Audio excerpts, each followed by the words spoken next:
Podcast, before you go real quick, before you go podcast, I do have a question for you. And I'm going to use a personal example, and I don't take any rebuttal personal, if y'all understand. You should probably let me respond to that first, though. I'll be honest. So it kind of ties it won't get lost in translation. Okay. Yeah, okay. Just so it won't get lost in translation. So here's the thing. The reason why I said what I said, Shan, about meeting your heroes is because if you look up the word deserve, I want you to Google it right now. You'll understand where I'm going with this. So what you did was you used an example of a person who earned it. That's what you did. You said she had 6 of your kids and she raising your kids and carrying your legacy and all this. That person earned it. That's not, this is the thing. Hold on, watch this. Let me just say this. I thought we were talking about, because when he stated kids in the mix. He said 50% would be, so the assumption is she has your children. Because you can't carry on 50%. The kids can't carry on 50% if they're not there. So with that full scenario, it's an assumption that she does have your children. Absolutely. So when I made my statement was in general, though. That's why I said no woman just deserves it. There is no just deserve it. There are women literally right now, no kids, no man, who believe they deserve 100% of the bills. I was just watching another podcast where the girl was like, if I got to work, and she said, if I got to pay any bills, why do I need a man? Right? So this is my point, that women actually believe that they deserve it innately just because they have a vagina or they bring breasts to the table. They think they deserve 100%. They think they deserve to avoid responsibility of utilities, right? So what I'm saying is no woman just deserves it, right? But yes, absolutely, you can earn it 100%. You can earn it, not just by having a man's kids, but by being his wife even prior to kids, if he is able to facilitate that life. That's why I said, I'm not saying no man should do it. I'm not running down, kicking people's doors down. Stop paying all these bills in here, nigga. You know what I'm saying? Like, I'm not doing that, but I am saying that the entitlement of it is rampant at this point. And this dude, he's not helping at all. I think I might. Thank you for clarifying, because you did say no woman, but thank you for clarifying. Which you didn't. You don't mean no woman. You're just saying as long as she is she no woman who has not earned it. But absolutely. Thank you. That's all. Yeah, you answered it. You answered exactly what I was about to ask. Absolutely. I hate to do this, but the definition says that she did something in the word deserve. Do something. You said what now?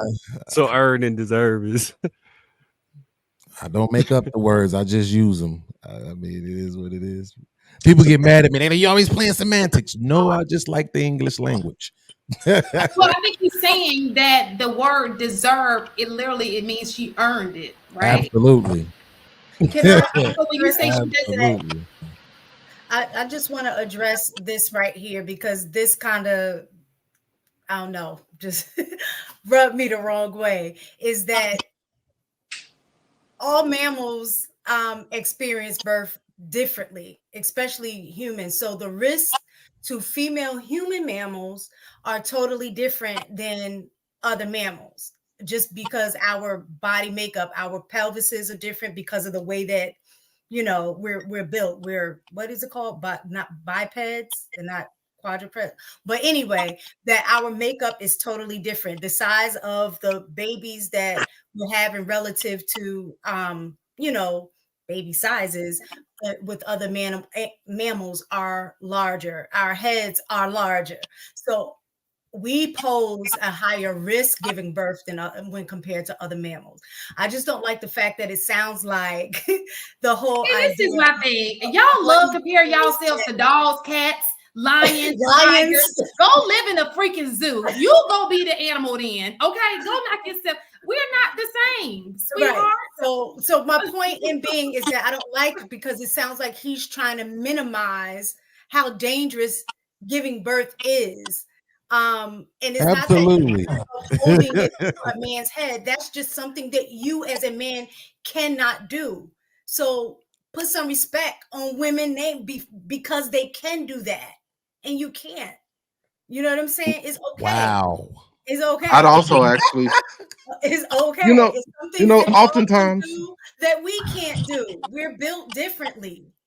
oftentimes I don't agree with Mistaken on points like this, but I do agree here, and I would actually go on to say the other part of that is we have the cognitive dissonance and discernment. There's an echo with somebody. Yeah, somebody. Where she chose you. She didn't even have to choose you. She didn't even have to choose to have your kid. Like, these are choices she chose to make. So it's not that she's necessarily holding it over your head. It is saying, hey, I chose you based off of X, Y, and Z. I chose to have your kid based off of X, Y, and Z. And thus, this is part of your responsibility. So, like, we really can't minimize that part of it. AP, so I agree, Mistaken. You had the wheels turning at first. I don't know what's happening. I need to turn off this Shan juice behind me. You went to the feminism route. What is happening right now, bro? See, AP. Go ahead. Question: what is it about this generation? Because I do think it's a generational thing that belittles the birthing of kids, that belittles their legacy. Like if you don't have money, that's literally the only legacy you're gonna leave behind, right? Is the kids that you leave. That's gonna be your last name. And y'all belittle it like it ain't like that's not it. See, it sounds like it sounds like. And I have to be honest, I'll call it out on both sides. You can't respect or value something, and this is just me saying as a man. I mean, I guess it's based on your individual character though too, is that how can you respect that when women don't respect it themselves? If you as a woman is going around and having kids by either random dudes or dudes that you're in relationship with, and you have 5 and 6, multiple baby daddies and stuff like that, there is a level of irresponsibility on a woman's part that doesn't value providing that legacy to a man that she chose. Right. So but at the end of the day, but listen to this. But at the end of the day, what I'm saying to you, yes, I agree with you. But it's not her last name. It's his. So her name is Jackson, right? Them kids' name is Neil. That's gonna be his last name because their kid's gonna be the Neil. If he has a son, it's gonna be Neil, Neil, Neil, Neil, Neil, Neil, Neil. It ain't gonna ever be Jackson. You understand? So it is his last name that carries on the legacy. You understand? So what I'm saying to you, and I get you were saying, why don't this generation value that? What I'm saying is they don't value that because it's not something that's being done as an exclusivity. Back in the day, it was kind of like you get married, or even if you got pregnant before you got married, the goal was you better get married. You know what I'm saying? Absolutely. I'm not going to argue against that. Yeah. Whereas now that's not the case. If I get pregnant, oops, I'm going to have this baby. And the baby may or may not end up with the dude's last name.